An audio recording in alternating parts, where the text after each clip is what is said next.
Start. Okay, chalo. Recording start कर दिया है. Okay. So today's video I will upload in the YouTube and in वो YouTube का channel मैं आपको share करूँगी so that there will be no difficulty in Yeah, ma'am, opening it. that's Yeah, I'll do that. I'll do that. Actually Tanish कल मैं नहीं upload कर पाई.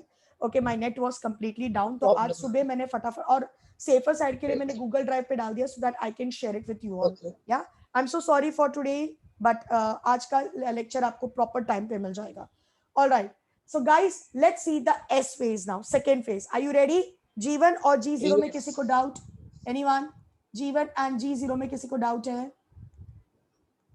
No, ma'am. Yeah. Now you can see. Uzma, ma'am, the first video was different though. First video कौन सा था Uzma? Ma'am कुछ अलग ही था, ये चैप्टर का नहीं था. अच्छा अच्छा ओके, तो शायद बाय मिस्टेकली मैंने दूसरा भेज दिया. ओके ठीक है, आई चेक इट. मैं सारे वीडियोस आज यूट्यूब पे अपलोड करके मैं सारे के लिंक्स आपको भेज दूंगी. ऑलराइट, चलो S phase. S phase is called synthesis phase, जहां पे डीएनए का रेप्लिकेशन हो रहा है ना. Guys you need to pay attention in this phase. This is a very important phase और आज का लेक्चर भी बहुत इंपॉर्टेंट है. Replication of DNA takes place. यानी कि DNA molecule, which is a very important macromolecule present inside the nucleus, and it carries gene. यानी कि DNA, it has a codes, it has a coding language, which is nothing but we call it as gene, जो proteins बनाता है. Like हर एक protein का जो formula होता है वो डीएनए के पास रहता है. डीएनए में एक कोड की तरह प्रेजेंट रहता है. So this DNA molecule is very important as it gives a hereditary characteristic to the organism or to the individual of that respective species. So इस डीएनए मॉलिक्यूल का रेप्लिकेशन हो रहा है ना. व्हेन आई से replication यानी कि exactly उसका रेप्लिका कॉपी बन रहा है, या यूं समझ लो कि हमने डीएनए को जेरोक्स मशीन में डाल दिया और जेरोक्स मशीन के थ्रू उसके कॉपीज बन रहे हैं. नाउ न्यूक्लियस, अब जाहिर सी बात है रेप्लिकेशन हो रहा है, डीएनए की कॉपी बन रहा है, तो nucleus will become double in size. There will be a giant size of nucleus. Now very important to note down that there are certain proteins which are present in nucleus. Are you guys listening? कुछ ऐसे special proteins होते हैं जो सिर्फ nucleus के अंदर present रहते हैं. कनक या दीक्षा, अंकिता, पल्ले पड़ रहा है क्या बोल रही हूं मैं? समझ आ रहा है? Okay Nishant. Yes, ma'am. Okay okay. Ankita, what happened बेटा? Actually, ma'am, this is my first lecture, so okay. अरे सैड मत हो जाओ, सैड मत हो. एट द एंड जब मैं सेल साइकिल का डायग्राम दिखाऊंगी ना, यू विल अंडरस्टैंड एवरीथिंग कि मैम ने क्या स्टोरी पढ़ाई है कल. ठीक है ना, चिंता मत करो. सेल साइकिल का डायग्राम Okay, देख लो, ma'am. खुश हो जाओगी. तो ठीक है, जस्ट डोंट वरी. इतना तो अंदाजा आ गया है कि a cell which wants to divide, okay, it is undergoing a particular process and that process is called cell cycle. and बकायदा किसी भी सेल को जब डिवाइड करना होता है उसे ये सेल साइकिल के फेजेस के थ्रू गुजरना ही पड़ता है. Like it has to pass through all the phases and then only it can divide it. बस इतना तो समझ में आ गया ना. तो पहला था जीवन फेज, जहां पे सेल ग्रो कर रहा है, क्योंकि उसको जी टर्म दिया है, जहां पे वो सेल ग्रो हो रहा है, ढेर सारा प्रोटीन्स और एनर्जी मॉलिक्यूल प्रोड्यूस कर रहा है और उसके ऑर्गेनल्स भी अच्छे खासे डेवलप हो रहे हैं. यानी कि सेल जो है वो मैच्योर हो रहा है ताकि वो आगे जाके डिवाइड कर सके. ठीक है, अब अगर सेल को डिवाइड करना है, सेल के अंदर मोस्ट इंपॉर्टेंट ऑर्गेनल क्या है guys? which is the most important organelle present inside the cell? Nucleus. Correct, जो सेल को पूरा कंट्रोल करता है. Now what does a nucleus has? Nucleus has DNA molecule, or DNA is nothing but it is a molecule which has many genes, and genes are nothing but the coding language जो proteins बनाता है, specific proteins बनाता है. मेरे बाल, my hair is made up of keratin protein, it is coded by a gene. My eye is having a pigment, it is coded by a gene. My skin color is melanin protein, it is coded by a gene, right? My nails are made up of another kind of protein, again it is coded by a gene. मेरे पूरे body में जितने भी proteins हैं, all these proteins are synthesized by a particular gene, and this gene is where it is present, it is present in the DNA. It is as simple as that. जैसे जैसे आप आगे बढ़ोगे 11th standard और 12th standard में higher studies में आओगे, आपको डीएनए के बारे में और ज्यादा पता चलेगा. ऑलराइट, ना एक बात समझ लो बच्चा लोग, डीएनए कभी भी न्यूक्लियस के बाहर नहीं होता. In eukaryotic cell it is very well protected in the double membrane nucleus. I hope everyone knows that. DNA कभी भी न्यूक्लियस के बाहर नहीं रह सकता, साइटोप्लाज्म में तो बिल्कुल भी नहीं रह सकता. Okay, Now this DNA molecule, it is not loosely, I mean it is of course loosely present inside the cell, okay, like in the form of chromatin network. जैसे कि आप यहाँ पे देख सकते हो मैंने tangled threads बनाए हैं, तो ये जो tangled thread जैसा structure है, this is not a DNA molecule guys, this is not a DNA molecule, this is chromatin network. Chromatin, tin यानी कि thin, tin यानी कि thin, and chromatid, id यानी कि thick. जरा terms को समझने की कोशिश करो. Chromatin यानी कि thin and chromatid यानी कि thick. Okay, now this chromatin is made up of DNA and histone proteins. All right, तो DNA कितना होगा 60%, 60% DNA रहेगा, that is 60%, and 40% will be of histone proteins. Now these histone proteins are special nucleoproteins. हम इनको क्या बुलाते हैं? Nucleoproteins, because बच्चा लोग ये प्रोटीन्स आपको सेल के साइटोप्लाज्म में नहीं मिलेगा, ये सिर्फ सेल के न्यूक्लियस में ही पाया जाता है. And the function of this protein is it very well help the DNA to organise in the chromosomal structure. Are you getting it? So see guys, this is a DNA molecule. Everyone knows it's a double-stranded helical spiral-like structure. This is a DNA, guys. Okay. और ये histone protein का ball है. Okay, it's a ball like structure, it's a ball like structure, histone proteins का ball. Now when the DNA is wrapped around this histone protein, तो wrapping ऐसे होता है. Okay, so when it is wrapped around the histone protein, length of the DNA gets reduced and this turn into chromatin network. So it forms a chromatin network. ध्यान से सुनो, बहुत important चीज बता रही हूं. अब ये क्रोमैटिन नेटवर्क और ज्यादा कंडेंस होता है. What is the meaning of condense? Condense यानी कि उसको थिकनेस बढ़ाना, उसको और शॉर्ट करना. मतलब जो ये पतले पतले फाइबर्स थ्रेड जैसे स्ट्रक्चर दिख रहे हैं, इसको और वाउंड करके, कॉइल करके, सुपर कॉइलिंग करके और कंडेंस करना. देखो जब भी आप कोई चीज को कंडेंस करते हो, उसकी उसकी जो लेंथ है वो डिक्रीज होगी, लेकिन उसकी जो थिकनेस है वो इंक्रीज होगी. Remember that whenever we do the condensation, the length of a particular molecule will decrease but the thickness will increase. ये logic है, correct? तो ये जो chromatin network है, ये thick chromatid fibers बनेंगे. See, thickness बढ़ा रही हूँ मैं. See, can you see the thickness? See, it is becoming a chromatid, and that too fibers. यानी कि इससे तो काफी मोटाई है, right? ये यहाँ पर thin है, thin thread like structure है, और ये तो अभी यहाँ पर thick है, correct? Now this will condense more further and will form butterfly like structure which is called chromosomes. Understood guys? Guys समझ में आया ये प्रोसेस? अंकिता, स्टार्ट कहाँ से किया हमने? डीएनए से स्टार्ट किया. DNA is wrapped around histone proteins, ताकि डीएनए का लेंथ कम हो जाए. Many histone proteins are required for this so that it can form together chromatin network. बच्चा लोग, नॉर्मल सेल में guys, normal cell that means a cell which is not dividing. Normal जब किसी भी cell को आप माइक्रोस्कोप के अंदर देखो, उसके न्यूक्लियस में आपको क्रोमैटिन नेटवर्क दिखाई देगा. Are you getting it? Now when the cell is preparing for itself for the division, chromatin network thick होते जाएगा and finally it will produce chromosomes which will be easy for a cell to divide into equal. ये point clear हुआ? Yes, ma'am. I am asking to everyone. ये वैसे यहाँ पर इस content Yes, की जरूरत नहीं है, यहाँ पर इस Yes, कंटेंट ma'am. की जरूरत नहीं है. I am going to explain this content during the prophase, but मैं आपको ये हिस्टोन प्रोटीन्स का मतलब समझा रही थी. Histone proteins are required for the chromosomal organisation, यानी कि क्रोमोसोम्स बनाने के लिए ये प्रोटीन्स की सख्त जरूरत होती है. Even these proteins are produced during the S phase. Guys, I am rubbing this. Can I rub this? Guys, I'll draw this again. Mitosis के टाइम पे वापस से मैं ड्रॉ करने वाली Yeah, हूँ. ma'am. Okay, don't worry. अभी फिलहाल इसकी यहाँ पे जरूरत नहीं है. Can I rub it? Okay. Ma'am SPS में Yes. एप्लीकेशन होता है तो जी2 फेस में ना Uzma, I'm not able to hear you. Hello.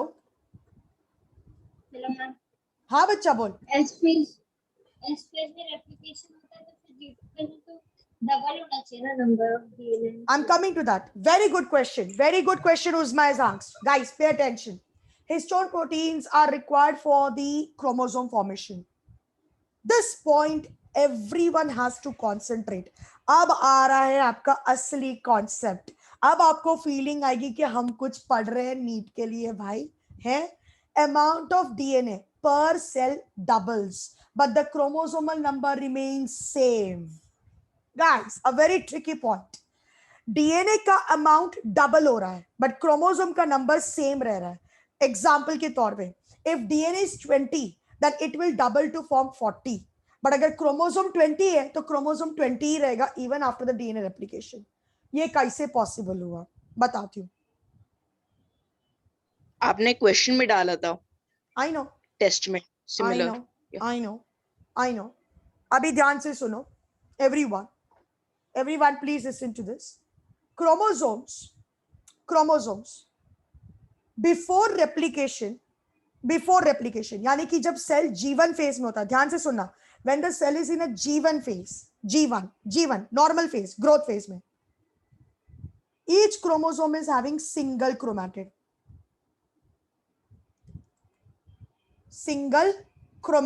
मैंने अभी आपको बताया कि क्रोमैटिड कैसे बनता है. राइट गाइस, मैंने अभी आपको बताया क्रोमैटिड कैसे बनता है. लेकिन जब सेल एस फेज में आ रहा है और जब डीएनए का रेप्लिकेशन हो रहा है, when DNA is producing 2 copies, इसी सेंट्रोमियर पे, now this is called centromere is a mass of a protein to which the chromatid is attached. Alright, so इसी सेंट्रोमियर पे सेम क्रोमैटिड का डुप्लीकेट कॉपी आके attach हो जाएगा. यानी कि इसको भी मैं 1 काउंट करूंगी एंड इसको भी मैं 1 ही काउंट करने वाली हूं. What does it mean? That the number of chromosome will remain same but the amount of DNA is getting doubled. और ये amount DNA का जो doubled हो रहा है, that we can clearly see when each chromosome is having 2 sister chromatids. अब मैं इन दोनों को साथ में बोलूंगी sister chromatids. Are you getting it, guys? Yes, आपको ma'am. समझ में आया? I need answer Yes, from ma'am. every single person. It is duplication, so that is why we नहीं consider समझा it अंकिता? only. नहीं समझा? No, ma'am, I did get it. You didn't get it? Okay. Ruchita? I did. अच्छा, you did get it. Ruchita बेटा? Ma'am तो मतलब chromosomes भी multiply होते हैं बट उनको हम एज अ 1 गिनते हैं. Exactly. तो बच्चा, we use the word, listen, everyone listen to this. We use the word replication for DNA and we use the word duplication for chromosome. समझ रहे हो? क्रोमोसोम डुप्लीकेट हो रहा है क्योंकि उसके ऊपर एक और क्रोमैटिड का कॉपी आके अटैच हो रहा है. तो हम वर्ड क्या यूज कर रहे हैं? Chromosomes duplicating and DNA is replicating. Are you getting it? मैं एक और डायग्राम दिखाना चाहती हूँ. Check this out. ये डायग्राम आपको डेफिनेटली पूरा क्लियर कर देगा. Check this, everyone check this. See this. This is a parental DNA. Guys, ये आपका पैरेंटल डीएनए यानी कि नॉर्मल पैरेंटल डीएनए जो होता है वो.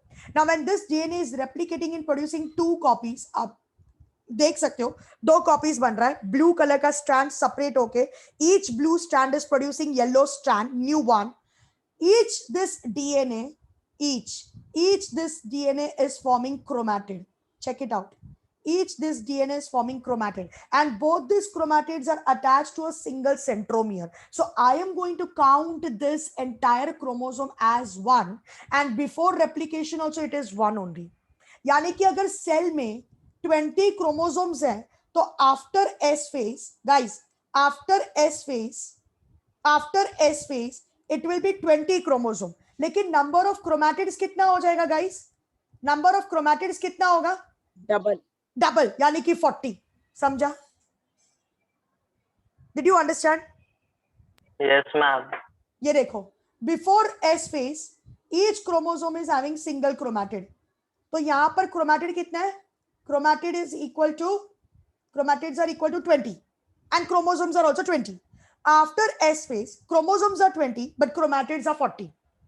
अब ये 40 क्यों है? क्योंकि डीएनए का रेप्लिकेशन हुआ इसलिए एक और कॉपी बन गया क्रोमैटिड का. So now these two guys, these two are called as, अच्छा यहाँ पे नीचे लिखा हुआ ही है, sorry, okay, these two are called as sister chromatid. Can you see this?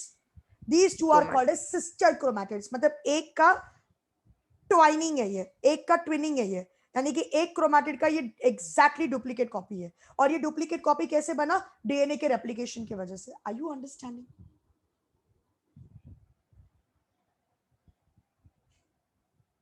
Yeah, ma'am. Yes, miss.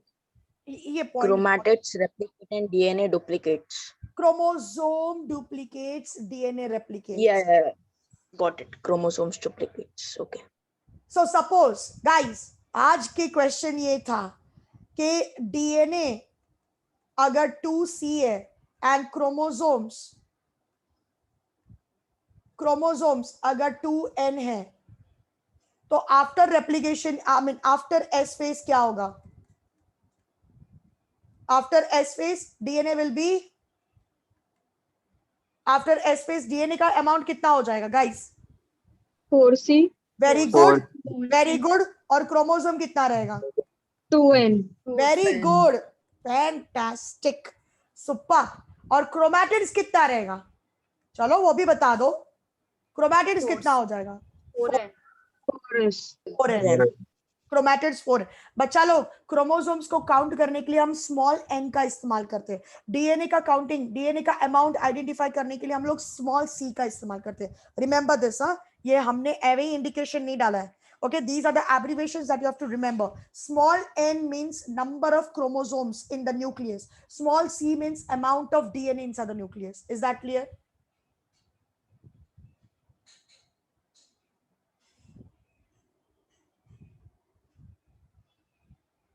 Guys? Yes. Yes, ma'am. Okay.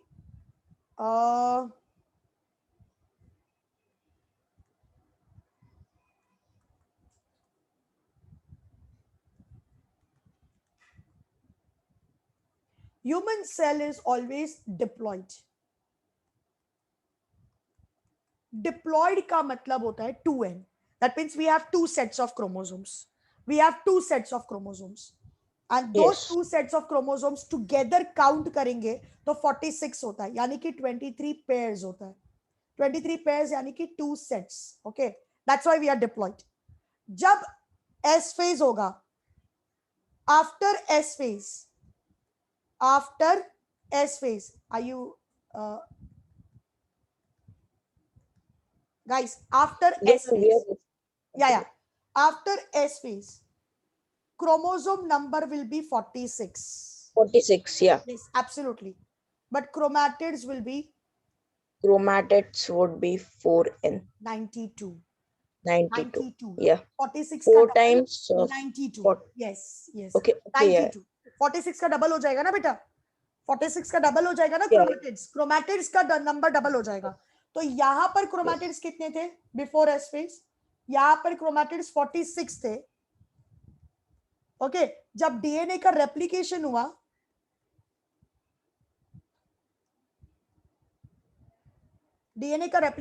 Chromatids हो गए 92। So basically यहां पर ईच सेंट्रोमियर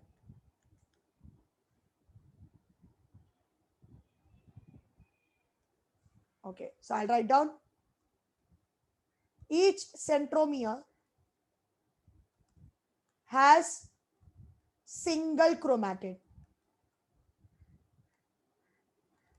right? और यहां पर Each centromere has double centromere chromatid. has sister chromatids. Yeah, Yeah. double बोलो या आप sister बोलो, it is one and the same.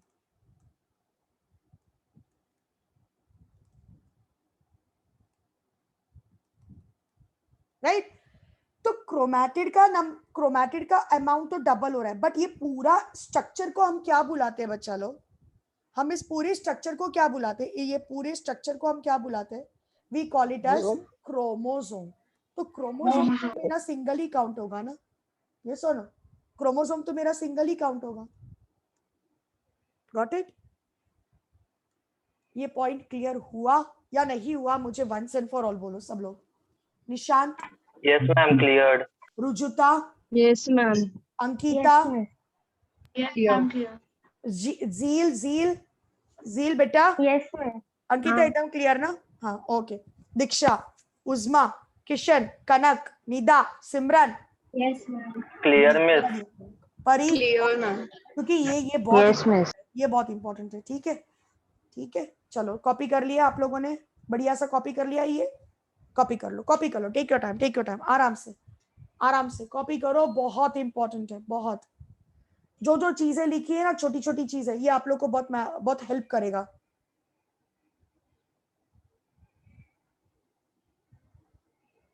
अच्छा अभी एक बात बताओ, चलो मैं आप लोग से एक क्वेश्चन पूछती हूँ, वो तो मेरा हक बनता है यार पूछने का, है ना। अब एस फेज के बाद, एक मिनट, अब मतलब आप ड्रॉ भी करते जाओ और मुझे सुनते भी जाना। अब एस फेज के बाद आप ध्यान से देखो, each chromosome is having 2 sister chromatids, correct? हाँ कि ना, है ना? Yes. G2 फेज में भी वही होगा, G2 फेज में भी यही रहेगा ना। G2 फेज में the chromosomes will be with the 2 sister chromatid. अब कोई मुझे बता सकता है एम फेज में क्या होने वाला है? यार ये डायग्राम देखकर तो थोड़ा बहुत अंदाजा आ ही गया होगा। Can you tell me M phase में क्या होने वाला है guys? Yes, ma'am. The sister chromatids, one on each side is gonna split. Yup, very good guys। ये देखो guys, see It this, will become like in the first case, but 2. ये देखो, see what did I do, centromere से Yeah. Chromatid split up हो जाएगा। Centromere will yes, split. Centromere से chromatid split up हो जाएगा। So this chromatid will go to one daughter cell and this chromatid will go to another daughter Other cell. daughters. यानी कि फिर से each daughter cell will be having 46 and 46, यानी कि chromatids भी 46, chromosomes भी 46, मतलब इक्वल डिस्ट्रीब्यूशन हो गया। सी, जब आप फेजेस को स्टडी करते हो आपको पता चल जाता है आगे क्या होने वाला है। This is amazing. मैंने सिर्फ आपको आगे का ग्लिम्स दिखाया कि आगे क्या होने वाला है, ये अभी से आपको बता दिया ताकि आप होशियार हो जाओ कि हाँ भाई आगे अपने को ये प्रोसेस पढ़ना है जहां पे हम देखने वाले क्रोमैटिड्स का स्प्लिट अप कैसे होता है। ठीक है Ma'am, there was another technical question. First case में बोला गया है कि each centromere has single chromatid. मतलब like each centromere, मतलब so are there 2 centromeres or like is it a single one? Like yeah, there is only one, but it is like thought of that the like fibers are attached to only one, but it is called 2. So each centromere has single chromatid. Each centromere single chromatid और उसी centromere पे duplicate chromatid भी attach होगा। So when the splitting up takes place, जब split up होता है तनिष्क, जब Ma'am, split up actually I got it. या तो सेंट्रोमियर का भी स्प्लिटिंग अप होता है। 46 is a whole. या Yeah. 46 is a whole, All right. all chromosomes को इंक्लूडिंग करके 46। Yeah. All right. So this like one balloon shape, another balloon shape is considered one. या Yeah. Got it. the entire butterfly structure is considered to be the one. Okay. Yes. This is called got butterfly it. structure. Butterfly structure of chromosome. Yeah, of course it is called as butterfly structure because you can see prominently there is a centromere which represents the body of butterfly and the wings of the butterfly are chromatids. So this is called butterfly structure. So the entire butterfly structure is considered to be one. Okay, before division. After division, centromere se divide hoga, so the chromatids are segregated equally. Got it? Tanish? Yes, ma'am. Okay. Yeah, ma'am. Got it. Yep. Okay.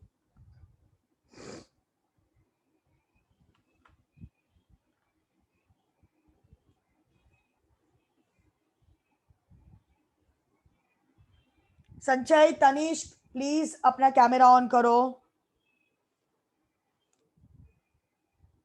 Yeah, who is Vivo 18? You need to change your name. Ma'am is asking for the. Okay, it's been done. Yes. चलो, guys, can we move forward? आपका ये draw करके हो गया पूरा? Okay. Can I erase it? Yeah. Yes, Yeah. ma'am. Okay. चलो, तो आपको एस फेज बहुत ही बढ़िया तरीके से समझ में आ गया एंड आई एम श्योर अब आपको कोई तकलीफ नहीं होगी। Any doubt in this? आगे बढ़ते हैं। G2 phase. Guys, G2 phase is a short phase. Cell is not going to waste time in this. Cell is not going to waste time. All the Already preparations cell are done. prepared. Yeah. Cell is prepared DNA now. is already DNA replication in हो गया, the this. main thing. The main thing which is required is DNA का replication. That has been Yeah. done. all the necessity proteins and the energy molecule which is required for the division, even that has been done in the G1 phase. The cell almost ready hai. So when the cell is in the G2 phase, it is understood कि उसको division करना ही है. Like it's an apparent phase. Are you getting it? Yeah.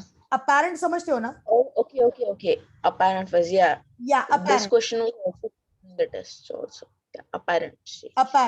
apparent phase यानी Yeah. कि अगर मतलब इसमें से कौन सा फेज G1S और G2 में से पूरे सेल साइकिल में से कौन सा ऐसा फेज है जो apparent phase है जिसमें सेल डिवाइड करने वाला है? It is obviously G2 phase, because when the cell is in a G1 phase you can't say that it is going to divide, because G1 में उसके पास दो ऑप्शन आ जाता है, या तो वो बाहर निकल सकता है या फिर वो कंटिन्यू कर सकता है. So when the cell is in a G1, if you see the cell is growing, so that is not called as an apparent phase for the division.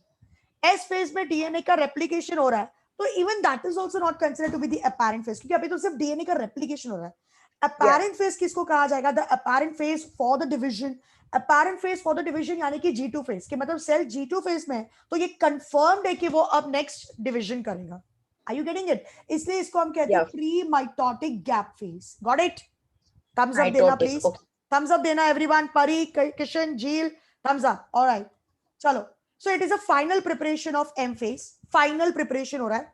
थोड़ी बहुत चीजें जो सेल को जरूरत है डिवीजन करने के लिए वो यहाँ पे प्रोड्यूस हो रहा है. Like for example, synthesis of special proteins, guys. Synthesis of special proteins called tubulin proteins. They are also called as microtubules. This was the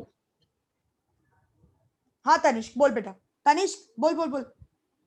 Yeah, first it wasn't apparent that which protein is formed by the spindle fibers. Now it is like, now we got the answer. That is, tubulin protein is formed by the spindle fibers. Not by the spindle fibers, Babu.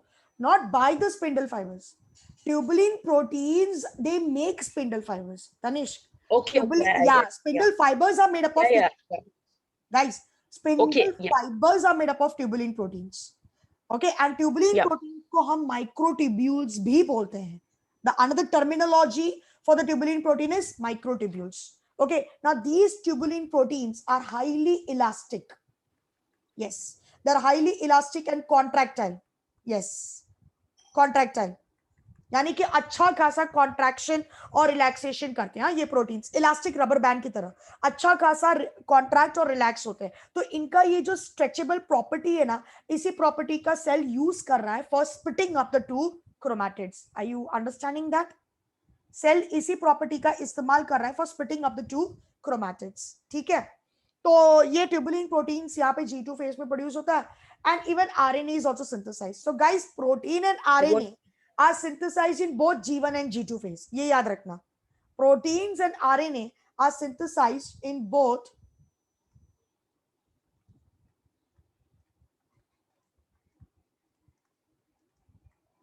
G1 and G2. ठीक है, अब G1 में जो proteins produce हो रहे हैं वो cell के ग्रोथ के लिए हो रहा है. G2 में जो प्रोटीन्स प्रोड्यूस हो रहे हैं that is specially for the formation of spindle fibres. And even RNA is also synthesized because RNA जो है वो सेल को स्टेबल रखता है ड्यूरिंग द सेल डिविजन. ठीक है, तो इसलिए RNA की भी सख्त जरूरत पड़ती है. Now, no, sorry. Okay. Centrioles duplicate. Yup. Centrioles जो स्पिंडल फाइबर्स प्रोड्यूस कर रहे हैं, okay, the organelle which is producing the spindle fiber, tubulin proteins, that centriole duplicates and two centrosomes are formed. Okay, there are two centrosomes which are formed because centrioles duplicate ho raha hai. Actually each centrosome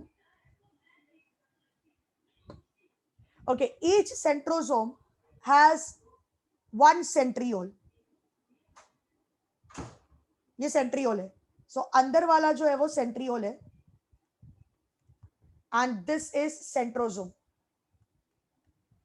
Now in G2 phase each centrosome will be having two centrioles. All right. So there will be two centrosomes. Understood? दो centrosomes लगेंगे. Each centrosomes will be having two centrioles.